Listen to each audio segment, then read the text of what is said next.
சுவாசிக்கும் முன்னே ஒரு சுவாசம் எனக்கு தாந்தீர்.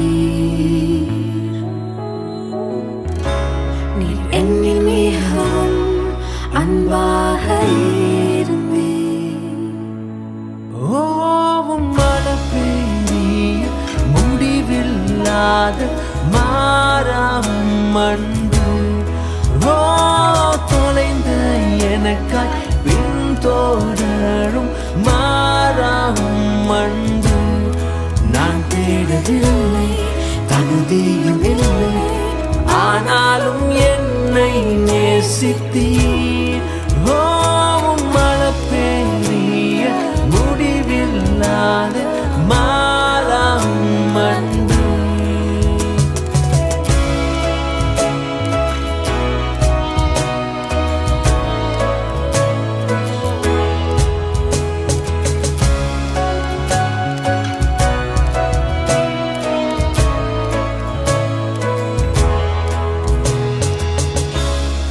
உம்மை விட்டு தூரம் சென்றும் நேசித்தேன். நீர் என்னில் மிகவும் நல்லவராயிருந்தீர். தகுதியில்லாத எனக்கு எல்லாம் நீர் தந்தீர். நீர் என்னில் மிகவும் அன்பாக இருந்தீர். ஓவும் மழை பெய்ய முடிவில்லாத மாறாவும் அன்பு. ஓ தொலைந்த எனக்காய் பின்தொடரும் மாறாவும் அன்பு. நான் தேடவில்லை, தகுதியும் இல்லை, ஆனாலும் என்னை நேசித்தீர். ஓ மழை பெய்ய முடிவில்லாத மாறாவும் அன்பு.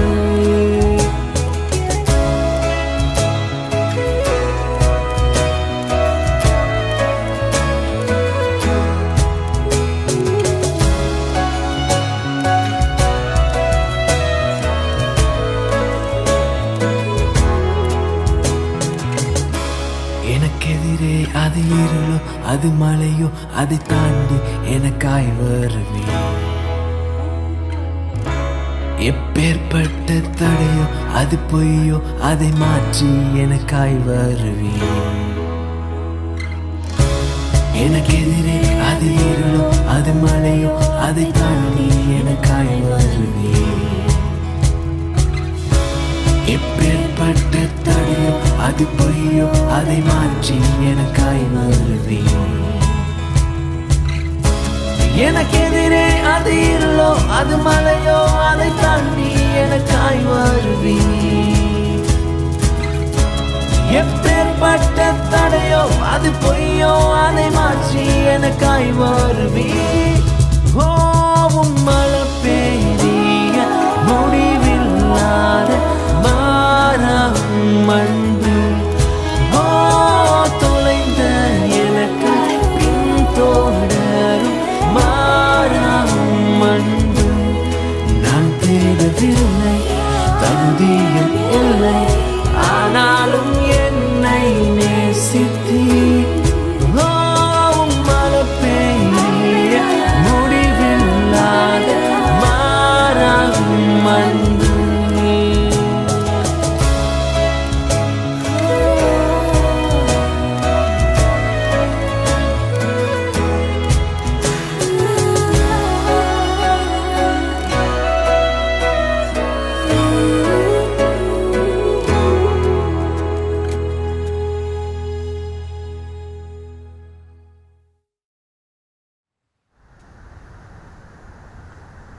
மீண்டும் ஒரு ஓய்வு நாளில் வலையொலி ஊடாக இவ்வாராதனையில் இணைந்துள்ள உங்கள் அனைவரையும் இயேசு கிறிஸ்துவின் இனிதான நாமத்தில் வாழ்த்துகிறோம்.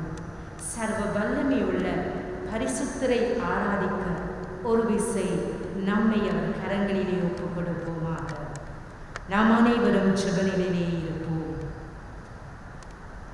எங்களை அளவுக்கு அதிகமாய் நேசிக்கிற பரிசுத்தரை, சர்வ வல்லமையுள்ள தேவனே, இருந்தவரும் இருக்கிறவரும் வருகிறவருமாயிருக்கிறவர், இந்த ஆராதனை முழுவதையும் உம்முடைய பரிசுத்த கரங்களுக்குள் ஒப்புக் கொடுக்கிறோம். உம்முடைய நாமத்தை மகிமைப்படுத்தும்படி ஆவியிலே நாம் ஒவ்வொருவரும் இணைந்து கொள்ளும்படிக்கு உம்முடைய மேலான பிரசன்னத்தினால் ஒவ்வொருவரையும் இந்த வேளையிலே நிரப்பும்படி ஜெபிக்கிறோம் சுவாமி. ஆரம்பம் முதல் முடிவு பரியந்தம் உம்முடைய கரம் நம்மோடு அசைவாடும்படிக்கு, ஆவியானவர் எங்களுக்குள் வாசம் பண்ணும்படிக்கு, உம்முடைய நாமத்தை துதிக்கும்படிக்கு நீர் இந்த இடத்திலே உயர்த்தப்படத்தக்கதால் எங்கள் ஒவ்வொருவரையும் ஒப்புக் கொடுக்கிறோம் சுவாமி. உம்முடைய அன்பின் கரங்களிலே எங்களை தாழ்த்தி இயேசுவின் வல்லமையுள்ள நாமத்தில் ஜெபிக்கிறோம் எங்கள் நல்ல பிதாவே, ஆமென். கர்த்தரை கம்பீரமாய் பாடி நம்முடைய இரட்சண்ய கன்மலையை சங்கீர்த்தனம் பண்ண கடவோம் வாருங்கள். துதித்தலுடனே அவர் சந்நிதி முன்பாக வந்து சங்கீதங்களால் அவரை ஆர்ப்பரித்து பாடக்கடவோம். பரிசுத்த அலங்காரத்துடனே கர்த்தரை தொழுது கொள்ளும்படியாக நாம் அனைவரும் சேர்ந்து பாடுவோம். அலங்கார வாசலாலே பிரவேசிக்க வந்து நிற்கிறோம்.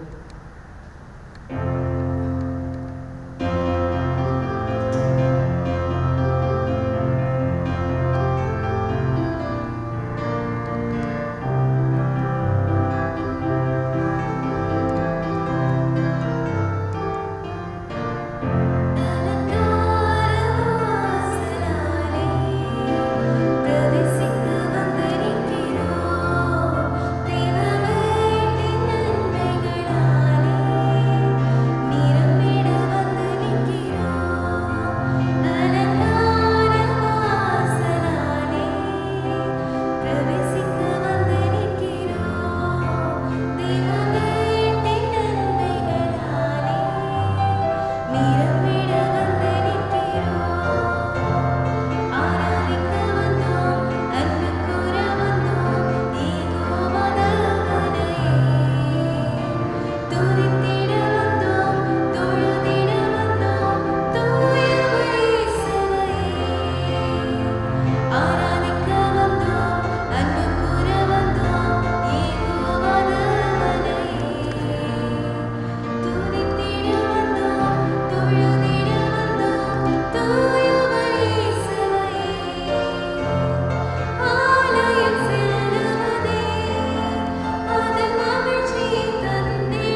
சங்கீர்த்தனம் பண்ண கடவோம் வாருங்கள்.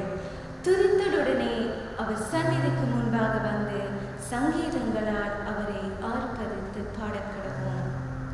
நாம் அனைவரும் தேவனை துதிக்கும் முகமாக மகிமை உமக்கே, துதியும் உமக்கே, எங்களது கைகளை உயர்த்தி நாம் இந்த நேரத்தில் தேவனை போற்றி பாடுவோம்.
விசை நாங்கள் சுபநிலையிலே இருந்தவா எங்களுடைய இருதயங்களை நாம் ஆராய்ந்து பார்ப்போம்.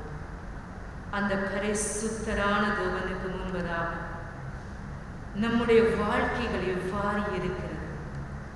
நமக்கு கிடைக்கிற ஒவ்வொரு சந்தர்ப்பங்களையும் நாங்கள் இழந்து போகாதபடிக்கு நமக்கு கொடுக்கப்பட்டிருக்கிற இந்த தருணத்தை நாம் பயன்படுத்திக் கொள்ளுவோம். நாங்கள் வாழ்கிற இந்த சூழ்நிலையிலே கர்த்தருக்கு முன்பதாக நாங்கள் எப்படி இருக்கிறோம்? கர்த்தருடைய வருகை என்று இருக்குமாயிருந்தால் என்னுடைய நிலை எவ்வாறு இருக்கிறது? என் இருதயத்தை எப்பொழுதும் அவர் ஆராய்ந்து அறிகிறவராயிருக்கிறார். அவருக்கு மறைவாய் நாம் எங்கு ஓடுவோம்? ஒரு விசை நாம் அமைதியாயிருந்து இந்த தருணத்தை அவர் சமூகத்திலே பயன்படுத்திக் கொள்ளுவோம்.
நாம் ஜெபம் செய்வோம்.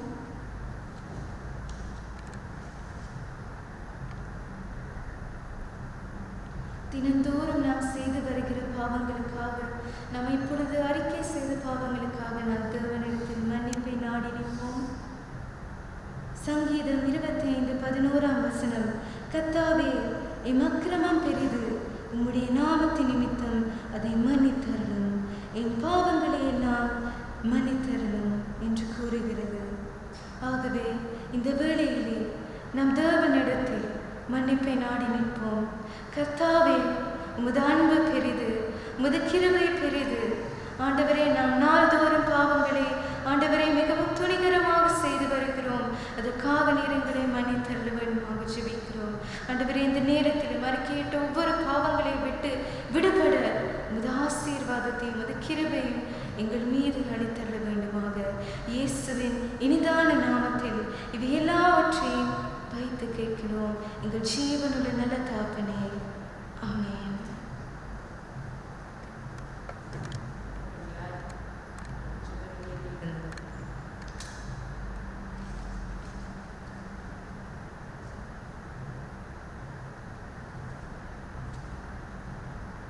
எங்களுடைய விண்ணப்பங்களை நம்முடைய கர்த்தருடைய பாதத்திலே வைப்போம். நாங்கள் வாழ்ந்து கொண்டிருக்கிற இந்த சூழலிலே நாங்கள் பயத்தோடு இருக்கலாம். எதிர்காலத்தில் என்ன நடக்குமோ என்று அங்கலாய்த்து கொண்டிருக்கலாம். எதுவாய் இருந்தாலும் நம்முடைய இயேசுவானவர் அவரே நமது நம்பிக்கையும் ஜீவனுமாய் இருக்கிறார். இந்த காலை வேளையிலே நாங்கள் கர்த்தரிடத்திலே செய்ய போகிற இந்த ஜெபத்திலே நாங்கள் ஒருமனப்பட்டவர்களாய் தேவன் நம்முடைய தேவைகளை சந்திக்கும்படியாய் விசுவாசித்தவர்களாய் அவர் பாதத்திலே எங்கள் எல்லா பாரங்களையும் வைத்து அவரிடத்திலே பதில் வேண்டி நிற்போம். எங்களை அளவுக்கு அதிகமாய் நேசிக்கிற நல்ல தகப்பனே, இந்த வேளையிலும் நீர் எங்களை காண்கிற தேவனாய் இருக்கிறபடியினால் மக நன்றி செலுத்துகிறோம் ஆண்டவரே. கர்த்தாவே, இந்த இலங்கை உலகம் முழுவதிலும் இருக்கிற எல்லா சூழ்நிலைகளையும் நீர் நன்றாக அறிவீர் ஆண்டவர். விசேஷமாக எங்களுடைய நாட்டிலே முடக்கி வைத்திருக்கிற சகல பகுதிகளையும் உம்முடைய கரங்களுக்கு ஒப்புக் கொடுக்கிறோம். தங்களது அனுதின வாழ்வாதாரத்தை இழந்து தவிக்கின்ற, பசியோடு வாழ்கின்ற, கைகளிலே பணமில்லாமல் தவிக்கின்ற ஒவ்வொரு ஜனங்களுக்காகவும் உம்முடைய சமூகத்திலே பரிதவிக்கின்றோம். கர்த்தாவே, நீ கண்ணோக்கி பார்க்கும்படி ஜெபிக்கிறோம். இந்த தொற்றின் தீவிரத்தை நீர் காண்கிறது. உம்முடைய சுகத்தை இந்த தேசத்திற்குள் எப்பொழுது அனுப்பும்படி ஜெபிக்கிறோம் சுவாமி. எங்கள் பாவங்களையும் எங்கள் அக்கிரமங்களையும் நீர் மன்னித்து நீர் இறங்கும் படிக்கு உம்முடைய இரக்கத்தை வேண்டி நிற்கிறோம் தகப்பனே. அப்பா, இந்த வேளையிலும் இந்த வளையொலியோடாக இணைந்து உம்மை ஆராதித்துக் கொண்டிருக்கிற உங்கள் ஒவ்வொரு பிள்ளைகளின் வாழ்க்கை ஒப்பு கொடுக்கிறோம். என்ன துன்பத்தில், என்ன துக்கத்தில், என்ன வேதனையில் இருக்கிறார்களோ என் கர்த்தர் அவர்களை சந்திக்கும்படிக்கு இப்பொழுதே நீர் இறங்கி வரும்படிக்கு ஆண்டவர் ஒவ்வொருவரையும் நீர் தொடும்படி சுபிக்கிறோம். சிறுவர் முதல் பெரியோர் வரை தனிமையாயிருக்கிற ஒவ்வொருவரையும் கூட ஆண்டவர் உம்முடைய கரம் இந்த வேளையிலே தொடும்படி சுபிக்கிறோம் சுவாமி. கர்த்தாவே, பயத்தோடு இருக்கிற ஒவ்வொருவரையும் நீர் காண்கிறீர் ஆண்டவரே. எல்லா பயத்துக்கும் நீங்களாகும்படி ஜெபிக்கிறோம் சுவாமி. கர்த்தர் பிள்ளைகளின் எதிர்காலங்களை ஆசீர்வதிக்கும்படி ஜெபிக்கிறோம். அப்படியாய் ஆண்டவரே, என்ன தேவைக்காக இப்பொழுது மனமுருகி உம்மிடத்தில் கதறிக்கொண்டிருக்கிறார்களோ அந்த தேவைகளை நீ சந்திக்கும்படி ஜெபிக்கிறோம். சுகவீனமாயிருக்கிற ஒவ்வொருவர் மீதும் ஆண்டவர் உம்முடைய தழும்புகள் இப்பொழுதே ஆண்டவர் ஒரு சுகத்தை கொடுக்கும்படி ஜெபிக்கிறோம். அப்படியாய் ஆண்டவர், இந்த நாட்களிலே தங்கள் பிறந்த நாட்களை நினைவு கூறுகிற நம்முடைய பிள்ளைகளோடு கூட நீ கூட இருக்கும்படி ஜெபிக்கிறோம் சுவாமி. கர்த்தாவே, இந்த நாட்டிலே ஆண்டவரை இந்த கொரோனா தொற்றின் நிமித்தமாக ஆண்டவர் பாதிக்கப்பட்ட ஒவ்வொருவரையும் ஒப்புக் கொடுப்பதோடு அவர்களுக்கு பணிவிடை செய்யும் அத்தனை பேருக்கும் உம்முடைய சுக பலனை கொடுக்கும்படி ஒப்புக் கொடுக்கிறோம். எல்லாவற்றையும் உம்முடைய கரங்களுக்குள் வைத்து இயேசுவின் நல்ல நாமத்தில் ஜெபிக்கிறோம் எங்கள் நல்ல பிதாவே.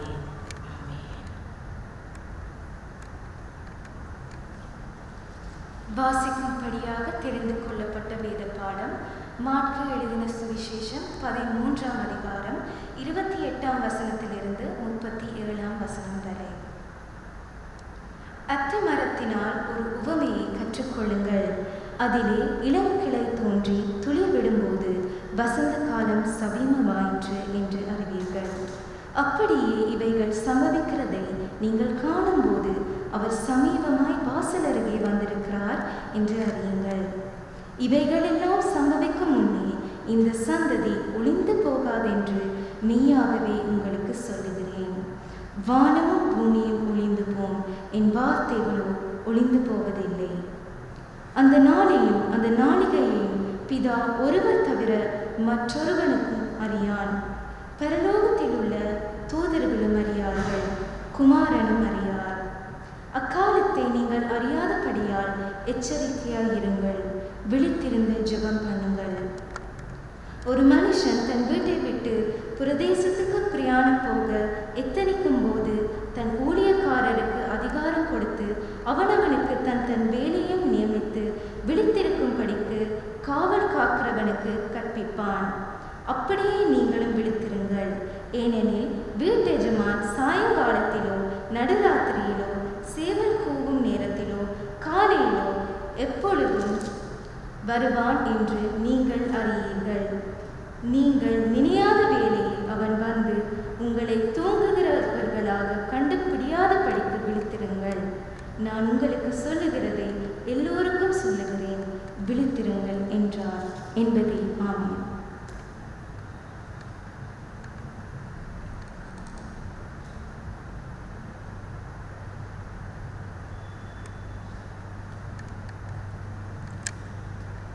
ஆண்டவருடைய வார்த்தைகளுக்காக நாம் சிரம் தாழ்த்தி ஜெபம் செய்வோம். கண்மலையும் மீட்பெருமாக எங்கள் கர்த்தாவே, என் வாயின் வார்த்தைகளும் ஒவ்வொருடைய இருதயத்தின் தியானமும் உம்முடைய சமூகத்திலே ஏற்புடையதாயிருப்பதாக. ஆமென். அன்புக்குரியவர்களே, அடைக்கப்பட்ட அல்லது முடக்கப்பட்ட சூழ்நிலை தொடர்ந்து கொண்டிருக்கிறது. இந்த சூழ்நிலையை நாம் எப்படி நோக்குகின்றோம்? இன்றைக்கு வாசிக்க கேட்ட திருமறை பாடல் விழித்திருப்பை பற்றி நமக்கு உணர்த்துகின்றது. மாற்கு 13ஆம் அதிகாரத்தின் வாசிக்க கேட்ட பகுதியிலே கிட்டத்தட்ட 5 தடவைகள் விழிப்பாயிருங்கள் விழிப்பாயிருங்கள் என்று நமக்கு சொல்லப்படுகின்றது. முடக்கப்பட்ட சூழலில் இருக்கின்ற நாம் எதை குறித்து விழிப்பாக இருக்க வேண்டும்? இந்த கேள்வியை உங்கள் மத்தியிலே நான் இந்த காலை வேளையிலே வைக்க விரும்புகின்றேன். அடைக்கப்பட்ட சூழல் விசுவாசிகளாகிய நமக்கு ஒன்றும் புதிதல்ல. கடந்து போன வாரத்திலே திருமறை ஆய்வு ஒன்றை நான் வாசிக்க நேர்ந்தது. அங்கே சொல்லப்படுகின்ற காரியங்கள் நமக்கும் பிரயோஜனமாயிருக்கிறது. ஆரம்பத்திலே நாங்கள் பார்க்கின்றோம், நோவா தன்னுடைய பேழைக்குள்ளே அடைக்கப்பட வேண்டிய சூழ்நிலை இருந்தது. யோசேப்பினுடைய வாழ்வை பார்க்கின்ற போது இஸ்ரவேல் மக்களுடைய வாழ்விலே விடியலை கொண்டு வருவதற்காக அடிமைத்தனத்திலும் சிறையிலும் அடைக்கப்பட வேண்டியிருந்தது. மோசேயினுடைய வாழ்வை பார்க்கின்ற போது வாக்களிக்கப்பட்ட மக்களை கானான் தேசத்துக்குள்ளே வழிநடத்துவதற்கு முன்பதாக பல ஆண்டுகள் வனாந்தரத்திலே அடைக்கப்பட வேண்டிய சூழல் இருந்தது. தாவீது ராஜாவுடைய வாழ்வை பார்க்கின்ற போது அபிஷேகிக்கப்பட்ட பிற்பாடு ஒரு பொற்காலத்தை தன்னுடைய மக்களுக்கு கொடுப்பதற்கு முன்பதாக பல ஆண்டுகள் அடைக்கப்பட்ட சூழ்நிலையிலே ஒளிந்து வாழ வேண்டிய தேவை காணப்பட்டது. எலியாவுடைய வாழ்வை பார்க்கின்ற போது பாகால் தீர்க்கதரிசிகளை அழித்தொழிப்பதற்கு முன்பதாக அவன் கவியிலே குகைக்குள்ளே அடைக்கப்பட வேண்டியிருந்தது.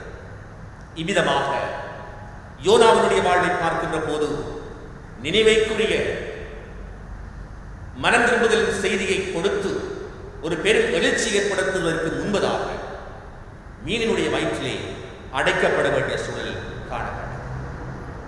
அன்புக்குரியவர்களே, புதிய ஏற்பாட்டுக்கு வருகின்ற பொழுது ஆண்டவருடைய சீடர்கள் ஒரு பெரிய எழுப்புதலை உலகத்திலே கொண்டு வருவதற்கு முன்பதாக அறைக்குள்ளே அவர்கள் அடைக்கப்பட வேண்டிய சூழல் காணப்பட்டது. இவ்விதமாக பரிசுத்தனாகிய பவுலுடைய வாழ்வை பார்க்கின்ற போது ஒரு பெரிய எழுப்புதலை ஏற்படுத்துவதற்கு முன்பதாக அவனும் சிறையிலே வாட வேண்டிய அடைக்கப்பட வேண்டிய சூழலை காணப்பட்டது. எல்லாவற்றுக்கும் மேலாக ஆண்டவராக இயேசு இந்த உலகத்துக்கு ஒரு உன்னதமான எழுப்புதலை தருவதற்கு முன்பதாக 3 நாட்கள் கல்லறைக்குள்ளே அடைக்கப்பட வேண்டிய சூழலை காணப்பட்டது. இந்த பின்னணியோடு கூட நாம் இன்றைக்கு முடக்கப்பட்ட சூழலிலே, அடைக்கப்பட்ட சூழலிலே காணப்படுகிறோம். ஆகவே இந்த சூழ்நிலைக்கு பின்வதாக ஏதோ ஒரு காரியம் உங்களுக்கு வைக்கப்பட்டிருக்கிறது என்பதை குறித்த விழிப்பு எங்களுக்கு தேவையாக இருக்கிறது. ஆகவே இந்த சூழ்நிலையை, இந்த முடக்கப்பட்ட சூழ்நிலையை நாம் எப்படி பார்க்கின்றோம்? மார்க்கு எழுதின சுவிசேஷத்திலே நாம் வாசிக்க கேட்டோம், ஆண்டவருடைய வருகையை குறித்து பேசுகின்ற மறைபொருள் வெளிப்பாட்டு இலக்கியம் என்று சொல்லுவார்கள். அதாவது சில விடயங்களை சொல்லாமல் சொல்லுகின்ற ஒரு சூழலை நாங்கள் பார்க்கிறோம். மார்க்கு 13ஆம் அதிகாரத்தை முழுமையாக வாசிக்கின்ற பொழுது ஆண்டவராகிய இயேசுவினுடைய வருகையை பற்றி அது எடுத்துரைக்கிறதை பார்க்கிறோம். அந்த காலங்களில் நடைபெறக்கூடிய பல விடயங்களை குறித்து மறைபொருளாக வெளிப்படுத்துவதை நாங்கள் பார்க்கக்கூடியதாக இருக்கிறது. அன்பார்ந்தவர்களே, ஒரு அட்வென்ட் சொல்லக்கூடிய ஆண்டவருடைய வருகையை எதிர்பார்த்திருக்கின்ற ஒரு காலகட்டத்துக்குள்ளே நாங்கள் சென்று கொண்டிருக்கின்றோம். மார்கழி மாதம் நெருங்கிக் கொண்டிருக்கிறது. ஆண்டவர் இயேசுடைய பிறப்பை, அதாவது அவர் இந்த உலகத்தினுடைய இரட்சகராக பிறக்க போகின்ற மனமாற்றத்துக்குரிய செய்தியை இந்த உலகத்துக்கு கொண்டு வரப் போகின்ற அந்த நிகழ்வை நாம் சிந்திக்க ஆயத்தப்பட்டுக் கொண்டிருக்கிறோம். ஆண்டவருடைய பிறப்பை நினைவு கூறுகின்றோம். அதோடு மாத்திரமல்ல, பருஷியா என்று கிரேக்கத்திலே நாம் குறிப்பிடுகின்றோம். அதாவது ஆண்டவருடைய இரண்டாவது வருகையும் கூட நாம் சிந்திக்கின்ற ஒரு காலகட்டத்தில் தான் இந்த திருவருகையின் காலம் நோக்கப்படுகின்றது. இயேசுவானவர் மீட்பராக மாத்திரமல்ல, அவர் இந்த உலகத்தை நியாயம் தீர்க்கின்றவராகவும் வருகின்றார், வர இருக்கின்றார் என்பதை நாம் சிந்திக்கின்ற ஒரு காலம். ஆண்டவருடைய பிறப்பின் காலத்திலே மனமாறுவதற்குரிய சந்தர்ப்பம் நமக்கு இருந்தது. ஆனால் அவருடைய இரண்டாவது வருகையிலே அந்த சந்தர்ப்பமே நமக்கு கொடுக்கப்பட போவதில்லை. நாம் எப்படி இருக்கிறோம் என்ற அடிப்படையிலே ஆண்டவருடைய ஆசீர்வாதம், அவருடைய நியாய தீர்ப்பு நம்மேல் கடந்து வரப் போகின்றது. ஆகவே நாம் இந்த காலத்திலே விழிப்பாக இருக்கிறோம். அன்புக்குரியவர்களே, முடக்கப்பட்ட இந்த காலம் அல்லது கோவிட்-19 என்று சொல்லப்படக்கூடிய இந்த கொரோனா என்கின்ற ஒரு கொடிய தொற்று வியாதி இந்த உலகத்தை ஆட்டிப்படைத்துக் கொண்டிருக்கின்ற இந்த சூழ்நிலையிலே ஆண்டவருடைய வருகையை பற்றி நாம் சிந்திப்பது சால பொருத்தமாக இருக்கிறது. ஏனென்றால் இன்றைக்கு நான் ஒரு புதிய கோணத்திலே ஆண்டவருடைய வருகையை இந்த கோவிட்-19 கூட இணைத்து நான் சிந்திக்க விரும்புகின்றேன். இன்றைக்கு இந்த கோவிட்-19 என்பது உலகத்திலே ஒரு புதிய மாற்றத்தை ஏற்படுத்துவதற்கான ஒரு சூழலை எங்களுக்கு தந்திருக்கிறது. நியூ வேர்ல்ட் ஆர்டர், உலகத்திலே ஒரு புதிய ஒரு ஒழுங்கை ஏற்படுத்துகின்ற ஒன்றாக இதை நாம் இன்றைக்கு பார்க்க முடியுமா? மார்க்கு 13ஆம் அதிகாரத்தோடு இணைவாக நாம் வெளிப்படுத்தின விசேஷம் 13ஆம் அதிகாரத்தையும் நாம் நோக்க வேண்டும். இன்றைக்கு நான் அதை மத்தியிலே வைக்க விரும்புகின்றேன். வெளிப்படுத்தின விசேஷம் 13ஆம் அதிகாரத்தை வாசிக்கின்ற போது அங்கே ஆண்டவருடைய வருகை குறித்ததான சில காரியங்கள் பேசப்படுகின்றது. மறைபொருள் வெளிப்பாடாக யோவானினாலே இந்த செய்தி எழுதப்படுகின்றது. எவ்விதமாக ஆண்டவருடைய வருகை காணப்பட போகின்றது. அங்கே மிருகங்களை குறித்து பேசுகின்றார். அதாவது இரண்டு விதமான மிருகங்களை பற்றி வெளிப்படுத்தின விசேஷம் 13ஆம் அதிகாரத்திலே நாங்கள் பார்க்கின்றோம். இந்த இரண்டு மிருகங்களை குறித்து நாங்கள் பார்க்கின்ற போது அந்த மிருகம் ஒன்று மிகவும் அதிகாரமுடையதாக, வெரி பவர்ஃபுல், அதிகாரமுடையதாக காணப்படுகின்றது. இரண்டாவது, இந்த மிருகம் அவருடைய ஆளுகை சற்று வித்தியாசமான ஒரு ஆளுகையாக இருக்கிறதையும் நாங்கள் பார்க்கக்கூடியதாக இருக்கிறது. ஆகவே அதிகாரமும் ஆளுகை என்கின்ற இரண்டு கான்செப்ட்ஸ், இரண்டு கருத்தியல்கள் இன்றைக்கு நம் முன்னே வைக்கப்பட்டிருக்கிறது. இந்த மிருகம் மிகவும் ஒரு கொடியதான ஒரு காலகட்டத்துக்குள்ளே அந்த கொடிய காலத்தை அறிவிக்கின்ற ஒன்றாக அது காணப்படுகின்றது. ஆகவே இந்த காலத்தை நாம் சிந்திக்கின்ற போது நீரோ மன்னனுடைய காலத்தை ஆய்வாளர்கள் குறிப்பிடுகின்றார். ரோமர் சாம்ராஜ்யம் நீரோ மன்னனினாலே ஆளப்படுகின்ற போது அவனுடைய கொடுங்கோல் ஆட்சி, அவனுடைய ஆளுகை, அவனுடைய ஐடியாலஜி, அவனுடைய கருத்தியல் என்பது மிகவும் வித்தியாசமானதாக இருந்தது. அது மிகவும் கொடியதாகவும் இருந்தது. ஆகவே மனிதனுடைய சட்டங்கள், மனிதனுடைய ஆளுகை அங்கே குறிப்பிடப்படுவதை நாங்கள் பார்க்கிறோம். மாத்திரமல்ல 666 என்கின்ற ஒரு இலக்கத்தையும் உத்திரை குத்துகின்ற ஒரு சூழ்நிலையை அந்த அதிகாரம் நமக்கு வெளிப்படுத்துகின்றது. ஆகவே இந்த ஆட்சி, அதிகாரம், குத்தப்படுகின்ற முத்திரை, இது எல்லாவற்றையும் நாம் ஒன்று கூட்டி பார்க்கின்ற போது இன்றைக்கு இந்த COVID-19 சிச்சுவேஷன், இந்த சூழ்நிலை எங்களுக்கு தருகின்ற செய்தி என்ன? ஆண்டவருடைய வருகை எதிர்பார்த்து காத்திருக்கின்ற நீங்களும் நானும் இன்றைக்கு என்ன விதமான ஆயத்தத்துக்குள்ளே காணப்பட வேண்டும் என்று அது எங்களுக்கு கற்றுக் கொடுக்கின்றது. விழிப்பாய் இருக்க நீங்களும் நானும் அழைக்கப்படுகின்றோம். ஆரம்பத்திலே இந்த கொரோனா தொற்றை குறித்து பேசுகின்ற போது அதற்குரிய எதிர்ப்பு நடவடிக்கைகளை குறித்து நாங்கள் பேச வேண்டும்.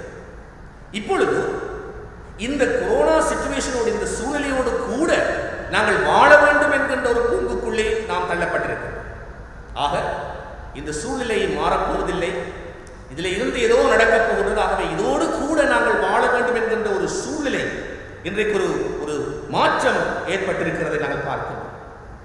அதே வழியில் தான் ஐக்கிய நாடுகள் குறிப்பிடுகின்ற காரியம் ஒரு புதிய உலக ஒழுங்கை நோக்கி நாம் செல்ல வேண்டும் என்பது.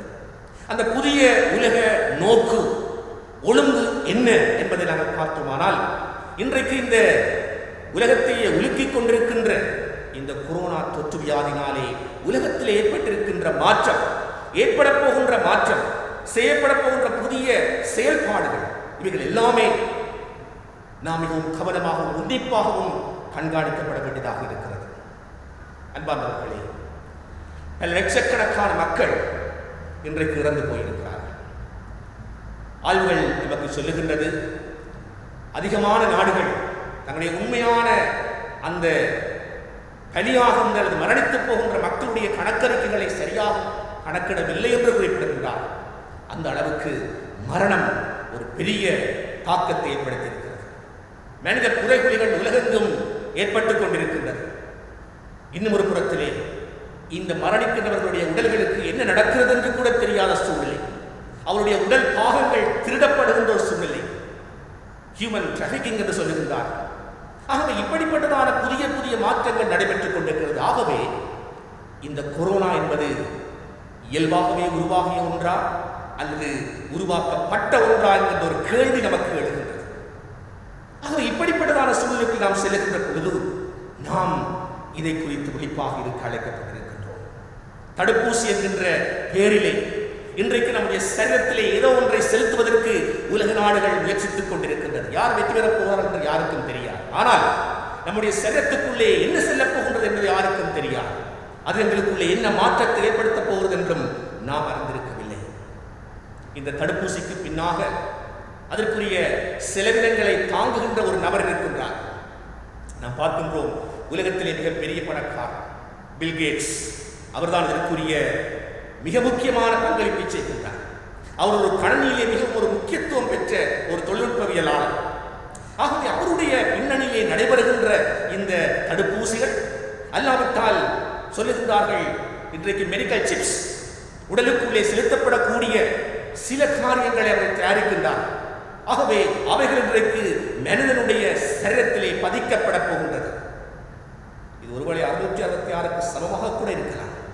ஆகவே அப்படிப்பட்ட பின்னணியில் இன்றைக்கு தனி மனிதனுடைய சகலவிதமான காரியங்களையும் அறிந்து கொள்ளுகின்ற, அவனுடைய பிரைவசி, அவனுடைய தனிப்பட்ட வாழ்வை முழுமையாக அறிந்து கொள்ளக்கூடிய, அவனுடைய உணர்வுகளை புரிந்து கொள்ளக்கூடிய, அவனுடைய சரீரத்தில் ஏற்படுகின்ற மாற்றங்களை உணர்ந்து கொள்ளக்கூடிய பல காரியங்களை இன்றைக்கு மருத்துவம் என்கின்ற பெயரிலே நம்முடைய சரீரத்துக்குள்ளே கொண்டு வருகின்றார்கள். இன்றைக்கு இந்த தடுப்பூசி என்பது பெரிய மெடிக்கல் மாஃபியாவாக மாறி இருக்கிறது. நம்முடைய நாட்டிலும் பல பிரச்சனைகள் இன்றைக்கு தலைதூக்கி இருக்கிறது. ஆகவே இப்படிப்பட்ட சூழ்நிலையிலே நம்முடைய சுதந்திரம், தனிமனித உரிமை மறுக்கப்படுகின்றது. இன்றைக்கு நம்முடைய நாட்டிலும் கூட நாம் பார்க்கின்றோம், நமக்கு கொடுக்கப்பட போகின்ற நம்முடைய பர்த் சர்டிபிகேட்ஸ் அல்லது எங்களுடைய எலக்ட்ரானிக் ஐடென்டி கார்ட்ஸ், இவர்களில் எல்லாம் பல காரியங்கள் தடுக்கப்பட்டு, முக்கியமாக எங்களுடைய இனம், எங்களுடைய சமயம், எங்களுடைய சாதி, திருமணமான மெரிட்டல் ஸ்டேட்டஸ் எல்லாவற்றையும் அகற்றி மிகவும் முக்கியமான ஒரு அடையாள அட்டையை இன்றைக்கு எலக்ட்ரானிக் முறையிலே தயாரித்துக் கொண்டிருக்கின்றார்கள். ஆக மொத்தத்திலே இன்றைக்கு நாம் கொரோனா என்கின்ற பெயரிலே ஒரு தொழில்நுட்ப ஒரு இலத்திரனியல் உலகத்துக்குள்ளே நாங்கள் பிரவேசித்துக் கொண்டிருக்கிறோம், அல்லாவிட்டால் பிரவேசிக்க வைக்கப்படுகிறோம். ஆகவே இதை குறித்து நாம் விழிப்பாக இருக்க இந்த காலத்தில் அழைக்கப்படுகின்றோம். மனித சந்திப்புகள் இன்றைக்கு அகற்றப்பட்ட சூழ்நிலை. இன்றைக்கு நீங்களும் நான் ஒரு வழிபாட்டிலே பங்கு பெற்ற முடியாதபடி வலைத்தளங்கள் ஊடாக நாங்கள் சந்திக்கின்ற ஒரு போங்கு. சிறு பிள்ளைகள் இன்றைக்கு இலத்திரனியல் தகவல் ஊடாக இன்றைக்கு தங்களுடைய கல்வியை தொடர்கின்ற சூழ்நிலை. இதனாலே அவர்களுடைய வாழ்விலே ஏற்படுகின்ற சிரத்தில் ஏற்படுகின்ற பாதிப்புகள் எல்லாம் ஒரு புதிய உருமாற்றமாக இன்றைக்கு மாறி இருக்கிறது. அன்புக்குரியவர்களே, இன்றைக்கு பணத்தை கூட டிஜிட்டல் மணி கரன்சி என்கின்ற ஒரு பேரிலே அதையும் இலத்திரனியலாக இன்றைக்கு மாற்றுவதற்கு நடவடிக்கை நடந்து கொண்டிருக்கிறது. வீதியிலே செல்லுகின்ற பொழுது ஒரு தெம்பிலியை வாங்கி குடிக்க வேண்டுமானால் அதற்கும் நாங்கள் எலக்ட்ரானிக் அல்லது டிஜிட்டல் கரன்சியை தான் நாங்கள் பயன்படுத்த வேண்டிய சூழ்நிலைக்குள்ளே நாங்கள் சென்று கொண்டிருக்கிறோம். எல்லாவற்றையும் நாங்கள் தொகுத்து பார்க்கின்ற போது இன்றைக்கு இந்த கொரோனா சிச்சுவேஷன், இந்த கோவிட்-19 சூழ்நிலை எங்களை எங்கோ ஒரு பாதைக்கு இட்டு சென்று கொண்டிருக்கிறது. உலகத்திலே யாரோ ஒருவர் ஆளுகை செய்ய அவருடைய கருத்தியலுக்கு ஏற்ற வண்ணமாக நாம் நடந்து கொள்ள இன்றைக்கு மனித பேர் அவலங்கள் பயன்படுத்தப்படுகின்றது. ஆகவே இவற்றை குறித்து நாம் தெளிவோடு இருக்கின்ற காலப்பகுதியிலே அழைக்கப்படுகின்றோம். வெளிப்படுத்தின விசேஷம் 13ஆம் அதிகாரத்துக்கு நாங்கள் வருகின்ற பொழுது, ஆண்டவருடைய வருகை சமயமாக இருக்கின்ற பொழுது இந்த காரியங்கள் எல்லாம் நடைபெறும் என்று திருமறையிலே நாம் பார்க்கிறோம். ஆண்டவர் இயேசு வரப்போகின்றார் என்று நமக்கு தெரியும். எப்போது வருவார் என்று யாருக்குமே தெரியாது. நான் நாட்களோ தேதிகளோ குறிப்பிடப் போவதில்லை. ஆனால் ஆண்டவருடைய வருகை வருகின்ற பொழுது இந்த காரியங்கள் எல்லாம் நடைபெறும் என்கின்ற ஒரு செய்தி நமக்கு சொல்லப்பட்டிருக்கிறது. ஆகவே இந்த காரியங்கள் நமக்கு சொல்லுவது என்ன? 666 என்று நாங்கள் பார்க்கின்றோம். 6 என்பது முழுமையில்லாத ஒரு இலக்கம். யூத பாரம்பரியத்திலே 7 என்பது முழுமையான காரியம். ஆகவே 6 என்று நாங்கள் பார்க்கின்ற போது ஒரு இம்பர்ஃபெக்ஷன், ஒரு முடிவற்ற அல்லது தெளிவற்ற ஒரு சூழ்நிலை இதுதான் தொடர்ந்து கொண்டிருக்கிறது. ஆனால் ஆண்டவருடைய வருகை அதை முழுமை பெற செய்ய போகிறது. ஆகவே ஆண்டவருடைய வருகைக்காக நீங்களும் நானும் காத்திருக்கின்ற போது இது ஒரு சாதாரணமான தொற்று வியாதி அல்லது இது ஒரு சாதாரணமான ஒரு முடக்குதல் என்பதை மாத்திரம் நாம் சிந்திக்காமல் இதற்கு பின்னாக இருக்கக்கூடிய பல காரியங்களை குறித்து நாம் சிந்திக்கவும், தெளிவாயிருக்கவும், விழிப்பாயிருக்கவும் நீங்களும் நான் இந்த நாட்களிலே அழைக்கப்படுகின்றோம். ஆகவே நம்முடைய விசுவாச கண்ணோட்டத்திலே இவற்றை நாம் பார்க்க, நம்முடைய சமூகத்தை, நம்முடைய மக்களை, நம்முடைய உடன்பிறப்புகளை சரியான பாதையை நடத்துவதற்கு நாம் விழிப்பாயிருக்க வேண்டும். ஆண்டவருடைய வரவு சமயமாய் இருக்கின்ற போது இந்த காரியங்களுக்கு பின்னாக நாம் சென்று நம்முடைய விசுவாசத்தை இழந்து விடாதபடி, சோர்ந்து விடாதபடி இந்த காரியங்கள் எல்லாம் சம்பவிக்க வேண்டியதே. ஆனாலும் நாம் விசுவாசத்திலே உறுதியாயிருக்க வேண்டும். இந்த அடைக்கப்பட்ட சூழ்நிலை ஏதோ ஒன்றை தருவதற்காக எங்களுக்கு கொடுக்கப்பட்டிருக்கிறது என்பதை நாம் ஒருபோதும் மறந்து விடாமல் இந்த முடக்குதலுக்கு பின்பாக ஆண்டவர் எங்கள் ஒவ்வொருவரையும் ஏதோ ஒரு காரியத்துக்காக பயன்படுத்தப் போகின்றார் என்பதை சிந்தித்து அதன்படி நாம் நடக்க ஆண்டுடைய பாதத்தில் எங்களுக்கு கொடுக்கும். ஆகவே எங்கெங்கு நாம் இந்த காரியம் குறித்து சிந்திக்கின்றோமோ அங்கெல்லாம் விசுவாசத்தை உறுதிப்படுத்தி இந்த முடக்குதலுக்கூடாய் கடந்து வருகின்ற போது ஆண்டவர் எங்களோடு பேசுகிறார். இதற்கு பின்னாகவும் அவர் எங்களை எடுத்து பயன்படுத்தப் போகின்றார் என்பதை மனதிலே கொண்டவர்களாக முன்னேறி செல்வோம். ஆண்டவர் தாம் இந்த காலங்களுக்கு கூட அவர்களுக்கு வேண்டிய ஞானத்தையும் பலத்தையும் அருளச் செய்வாராக. ஆமென். யாவரும் சேர்ந்து வழிபாட்டிற்கு நிறைவாக பாடல் புத்தகத்திலே 546வது பாடலை பாடுவோம். பாடல் இலக்கம் 546.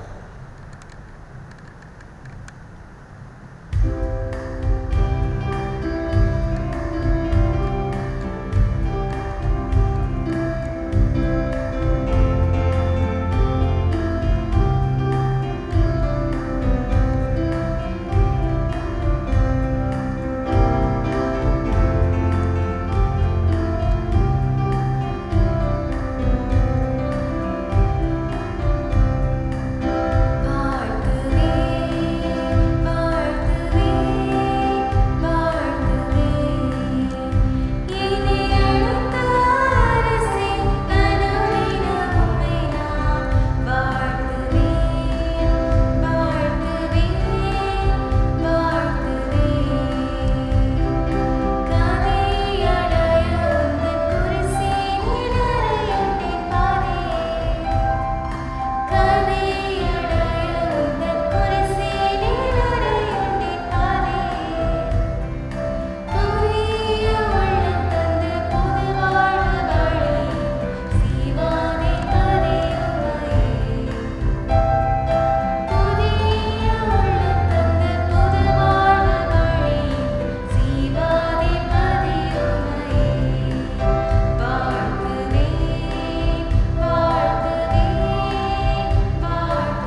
கண்களை மூடி நாம் ஜெபம் செய்வோம். இரக்கமும் மன உருக்கமும் மிகுந்த கிருபையும் நீடிய சாந்தமும் நிறைந்த எங்கள் அன்புள்ள ஆண்டவரே, இந்த அருமையான காலை வேளைக்காக உமக்கு நன்றி செலுத்துகின்றோம். ஆண்டவரே, உம்முடைய சமூகத்தை நோக்கி பார்க்க, உம்மை துதிக்க, ஸ்தோத்தரிக்க, விண்ணப்பங்களை ஏறெடுக்க, உம்முடைய வார்த்தைகளை சிந்தித்து தியானித்து உம்முடைய வருகையின் காலங்களை நாங்கள் ஆண்டவரை சிந்திக்க எங்களுக்கு தந்த வேளைக்காக நன்றி செலுத்துகின்றோம். வெள்ளமுள்ள கர்த்தாவின் ஒரு புதிய வாரத்தை எங்களுக்கு தந்திருக்கின்றீர். இது வாரத்திலும் ஆண்டவரே உடைய வாழ்வு விதமாக இருக்க போகிறது எங்களுக்கு தெரியாது.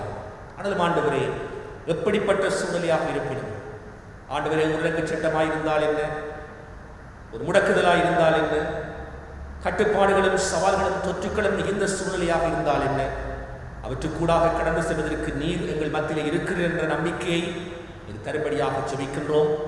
மாத்திரமல்ல ஆண்டவரே, இதற்கு பின்னாக எங்களுக்காக ஏதோ நோக்கத்தை வைத்திருக்கிறேன் என்பதை எப்பொழுதும் நாங்கள் மனதிலே கொண்டு நம்முடைய விசுவாசத்தோடும் நம்பிக்கையோடும் இந்த காலங்களை நோக்கி பார்க்க எங்களுக்கு உதவி செய்யும்படியாக நாங்கள் ஜெபிக்கின்றோம். மேலுள்ள கர்த்தாவின் வழிபாட்டிலே பங்கு பெற்று ஒவ்வொருவரையும் பாத்திலே வைக்கின்றோம். ஒவ்வொருவரையும் ஆசீர்வதிங்க, பலப்படுத்துங்க, சோர்ந்து போயிருக்கிற உள்ளங்களை திடப்படுத்துங்க.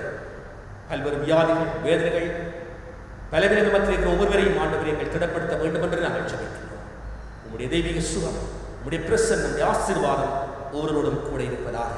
ஒவ்வொரு சிறு பிள்ளைகளை ஆசீர்வதிங்கள், பெரியவர்களை ஆசீர்வதிங்கள், வயது முதிர்ந்தவர்களை ஆசீர்வதிங்கள், வியாதிகளை நீங்கள் பொறுப்படுத்திக் கொள்ளுங்கள்.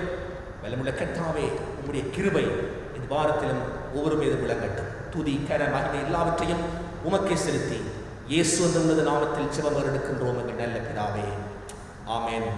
அவருடைய ஆசீர்வாதத்தை கேட்போம். நம்முடைய கர்த்தராகிய இயேசு கிறிஸ்துவின் கிருபை, பிதாவாகிய தேவனுடைய அன்பு, தேற்றவாளனாகிய தூய ஆவியின் நல்லுறவு, வழிநடத்தல், பாதுகாப்பு, ஆசீர்வாதம் நம் அனைவரோடும் நமக்கு அன்பாளர்களோடும் கடவுளுடைய பிள்ளைகள் யாவரோடும் எப்பொழுதும் சதாகாலமும் கூட இருப்பதாக. ஆமென். என் ஆத்துமாவே கர்த்தரை ஸ்தோத்திரி, என் முழு உள்ளமே கர்த்தருடைய பரிசுத்த நாமத்தை ஸ்தோத்திரி. என் ஆத்துமாவே கர்த்தரை ஸ்தோத்திரி, அவர் செய்த சகல உபகாரங்களையும் மறவாதே.